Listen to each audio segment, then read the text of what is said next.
Captain's log. John keeps blowing the Wi-Fi. It just keeps blowing off. We have like a ton of these little films that started this morning, and all of a sudden you realize the camera is shot. So I don't know what we recorded and what we didn't.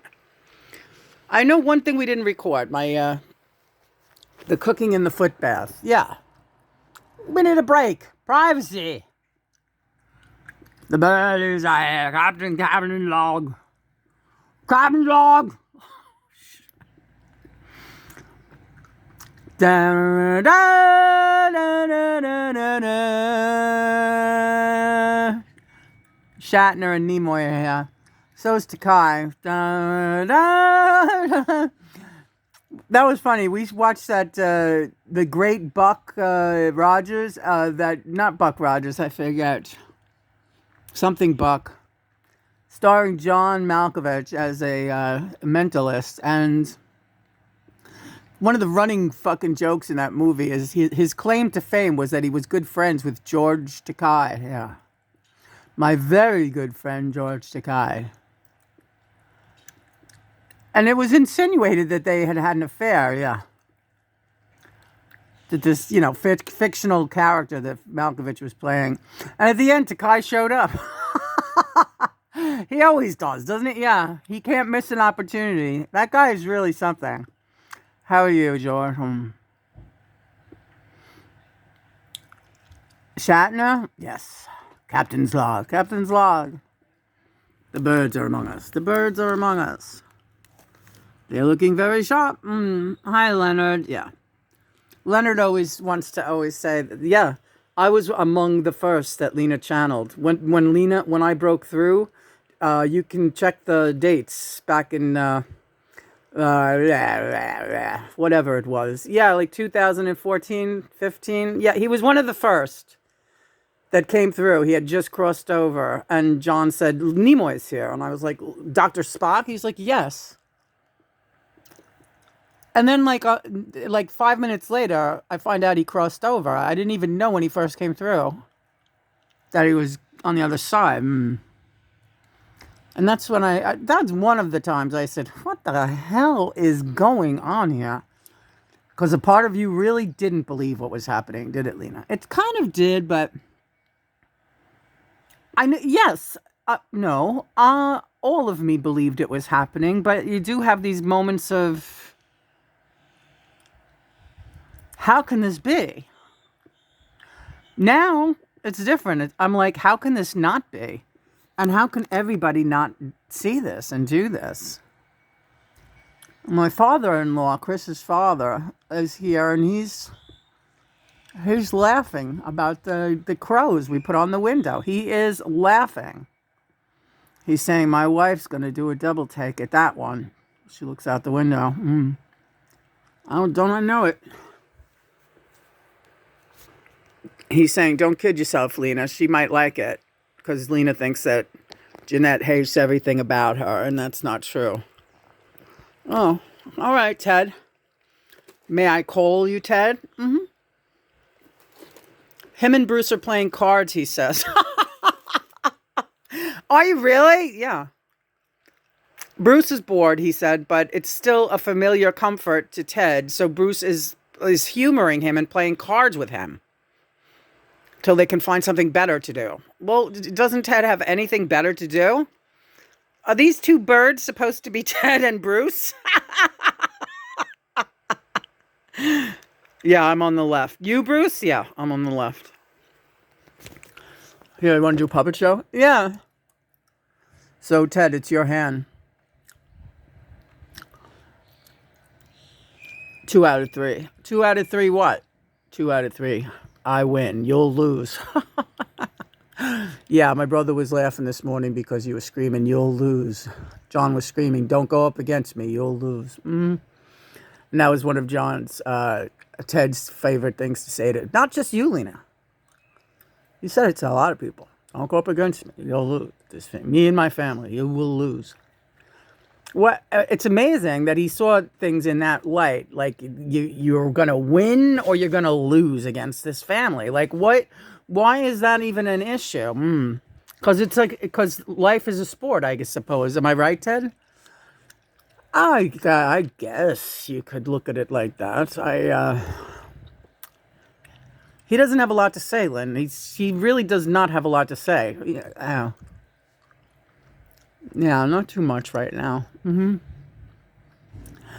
know, everybody knows that I've been sending my regards. I've been doing my best to do that. Yeah, I know, Ted. So are you guys just going to be the crows now? Yeah, we're going to be the fish crows. All right.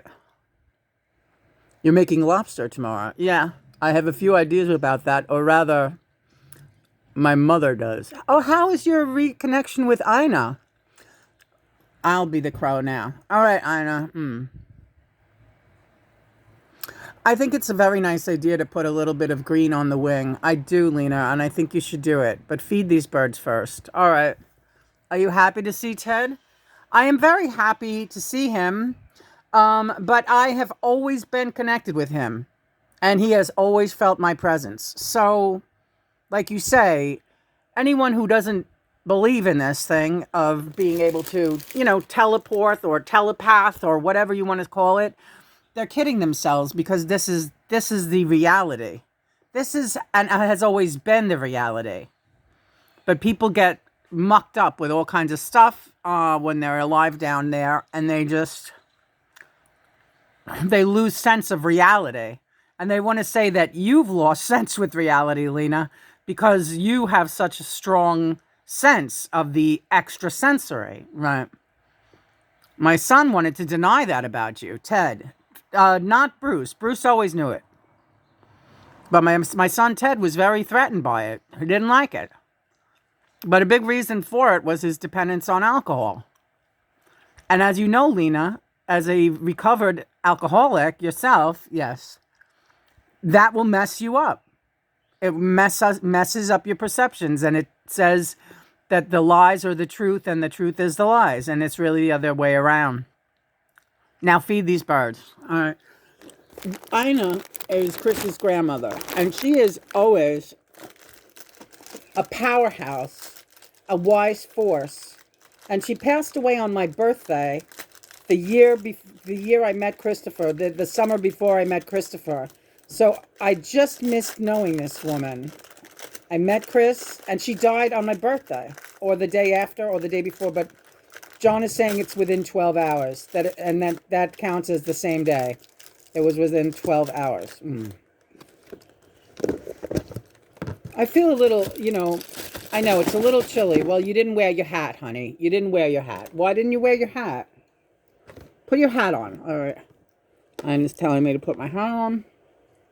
If Ina tells me to put my hat on, I have to put it on. Come on, guys. Yeah, they ate a lot this morning. They ate a lot. And they're greedy. So you have to break up the Ritz crackers, because they don't break up as easy as the saltines, and they'll take the whole thing, and they won't give it to anyone else. Did you used to... Oh, I love feeding birds. Especially out at Sound Beach. I love the birds. I do. They're very powerful messengers. Very loving spirits. Come on, guys. Ring the bell. Yes, Ina. Ina. Grandma Ina. The grandma I never knew. And the one I really get to enjoy. Hi, Nanny. My nanny is here. All the grandmas come in at the same time. Aunt Mimi is here. Also a bird lover. What else we got? Who else is here? My grandma Elizabeth from Hungary is here. Hello. Happy New Year and Merry Christmas. I know we didn't really speak much this holiday season, but it's very beautiful to see you all here right now, gathered together. Hi, Julia, John's mom, who is currently reincarnated and living in Stuttgart. Hello, Julia. How are you? Julia is a couple of years younger than me, and her name, again, is still Julia. And there's this whole story on the blog about how Julia reincarnated John's mom and how we became good friends back in the 80s. She was my biggest fan. She was deaf, but she could hear me sing. And that's all I'll say. The story is on the blog. Come on, guys. Lena, you don't have to do that color on the wing unless you want to. I'm going to do it. I'm going to do it, Aina, because you asked me to. And I get the feeling Aina's an artsy. Ask Christopher. I don't know where you went. Chris? Was Aina an artistic? She's asking you. Was she an artistic person? She played the piano and sang. What about arts and crafts? He says he doesn't know. There's a lot he doesn't know. There's a lot he never knew about me. He wasn't allowed to know too much about me. Really? Aw. I know. It's all right. I know plenty about him. Okay. All right, so we're going to get... all right, so these birds are all being fed and they're being taken care of. Aina wants me to put... We have a special metallic marker